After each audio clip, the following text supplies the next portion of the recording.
fit, formidable, and fantastic. Hey everyone, it's Cory McCarthy and welcome to a new episode. Now, I've touched on this episode's topic in videos before, even pertaining to specific body parts, but I decided a general video on the matter was in order. And I've seen this asked about enough to feel that it's warranted. The topic in focus is genetics.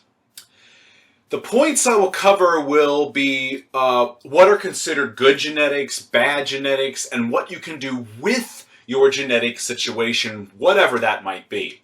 First, I want to point out that this video will be discussing genetics in relation to bodybuilding and thus physical aesthetics and appearance via the sculpting done by the activities in the gym and the kitchen. Now, you don't need to be a competitive bodybuilder or model to pay this topic mind.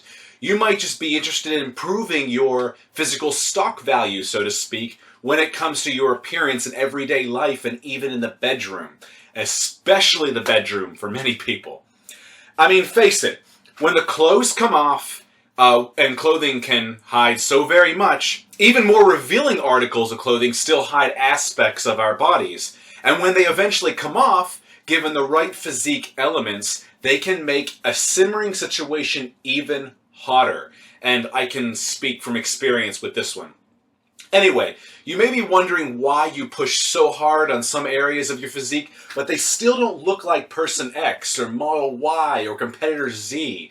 And you may be wondering, what the fuck can I do about this? Well, that's genetics, and this is the episode for you. So, what are good or bad genetics? I dislike that latter term, bad genetics, because I feel it blanketly limits people, that it demotivates, and that it uninspires. Rather, I want people to be motivated to be the best that they can be.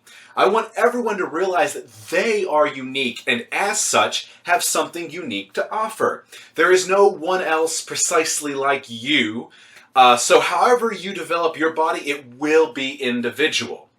Now don't get me wrong, this doesn't mean that we are all destined to be top 5 Mr. Olympia competitors, genetically speaking, but we do have it in our power to perfect our own bodies to their greatest potentials. Bodybuilding judging is very subjective nonetheless. In the end, it is all opinions. For instance, I'm inspired by physiques like Arnold's or the late Larry Scott's, whereas the next guy might prefer Frank Zane's, who clearly influenced the late fitness icon Z's, and inspired legions of lifters to follow, including many who compete in men's physique. There are also many people who prefer the mass monster look over the classic guys, like Dorian Yates, Ronnie Coleman, Marcus Rule. Each have devoted fans, and each have different genetic compositions, and each something to offer that is unique. And as should have been very apparent by the physical disparity between each of the photographs that I displayed. Everyone has their own opinion on what they find pleasing. However, there are certainly optimal individual genetic features that come together to form the whole. And no one ultimately has all of those optimal features. We are all a mix, essentially. Even the folks I mentioned previously had shortcomings to go along with their strengths. For instance, it is well documented that Arnold had to beat his legs into growth.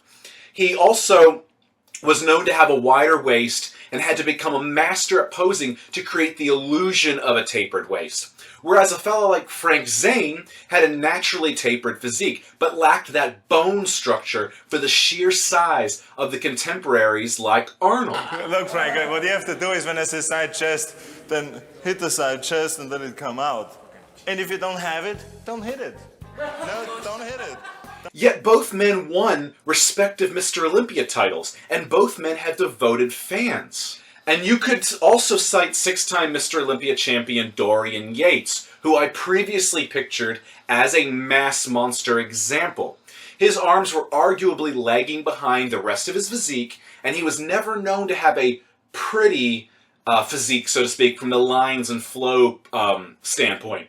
Now, Dorian personally in interviews has attributed his laser-like focus on diet and training, as well as his diligent work ethic, to how he beat more genetically blessed competitors like Kevin Levrone, who never won a Mr. Olympia title, and apparently lacked Yates's work ethic.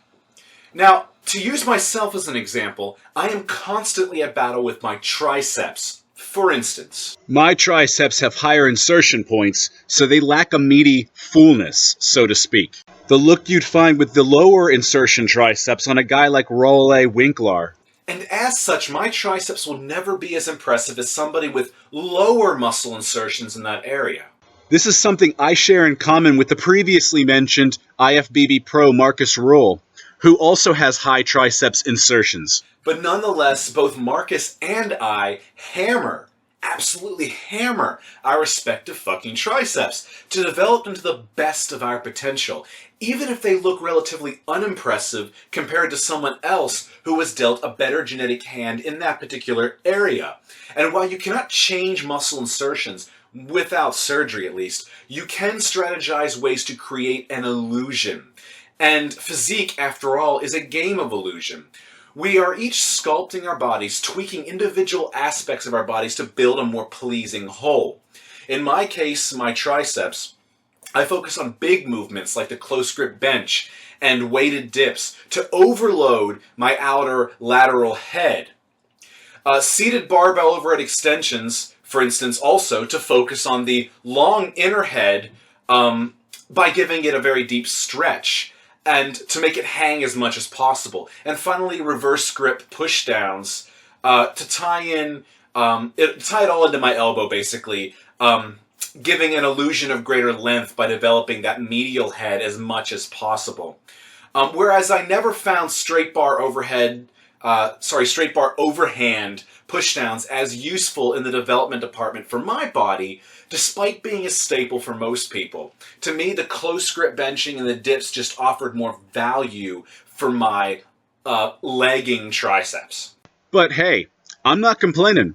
I am pretty happy with my overall package and progress, regardless of this or that less preferable body part. And that's the positive can-do mindset I'm trying to instill in you all. And a key behind this video, I put in the work. And you gotta put in the work, my friends. Hard work, dedication, and consistency are keys to success, but a positive outlook empowers you on that journey. You gotta get it done. Anyway, as with triceps insertions, you could say the same for guys with higher biceps insertions, and thus greater peaks, as shown here on Albert Beckles. They might not get as much out of preacher curls, but instead might want to focus on things like incline, hammer, or concentration curls. It doesn't mean preachers preachers are completely useless for their bodies, but they won't fill in muscle where fibers simply aren't available to optimally develop. Where a guy like Larry Scott, with obviously lower biceps insertions, got a lot out of preachers, and they were a staple in his routine for good reason. But Larry likely got less from concentration curls or other peaking type movements than someone like Beckles. And I could continue with calves, pectorals, lats, or abdominals. Like those with varying ab gaps or separation, versus someone like Lazar Angelov, whose abs seem to be perfectly joined, stacked, and symmetrical. That's all genetics. And I think you're getting the idea now. So I don't have to keep going on and on and on.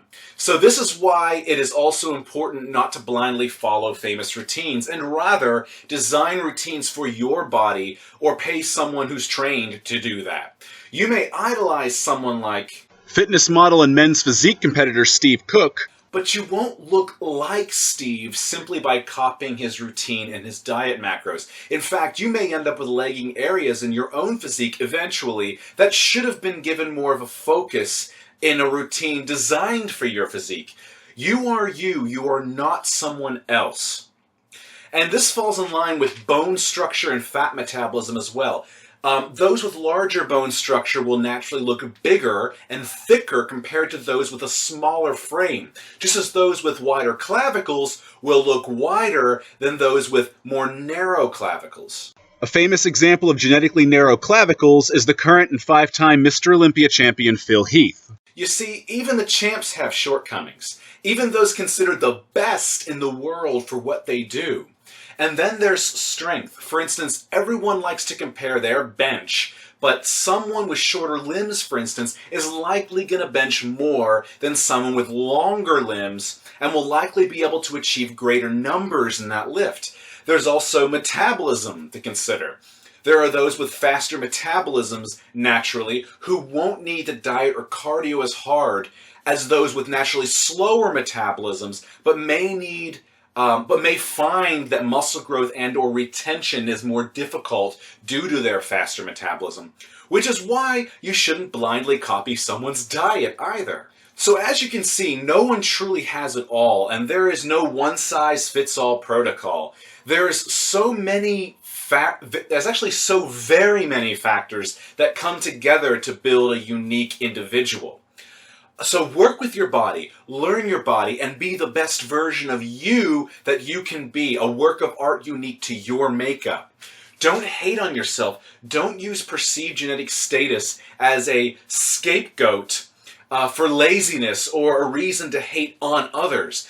This is a horrid attitude that is sadly common in the internet fitness community, and it will only work against you ultimately. Even if you don't desire to, nor have everything it takes to compete at a professional level, you can still be inspired. You can still make the most of what you got.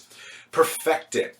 Even seek to inspire and motivate others, because you never know who finds your results pleasing, even if it's in private. So set a positive example for others to follow. Less hate, more work. Eat well and train hard. Be dedicated and consistent. No one said this is going to be easy. It's also worth noting that as vegan athletes, our bodies ultimately represent an entire movement. Eyes are most certainly on us, watching closely, ever curious. Anyway, that's about all that I have to say. That about sums up my message. I may have unintentionally left some things out here, so if you do have questions or want clarifications, do drop comments below. Or hell, just drop a comment if you merely want to discuss this topic in general. It's actually a pretty popular topic. I will also link to 2 of my much older videos about biceps and triceps insertions and genetic-specific training for those areas, plus my recent shoulder video to obtain shoulder width, that is. Another difficult muscle group of mine, as I explained in that video. I will also link a fantastic blog detailing the first Mr. Olympia, Larry Scott's arm training methods for different insertions as well.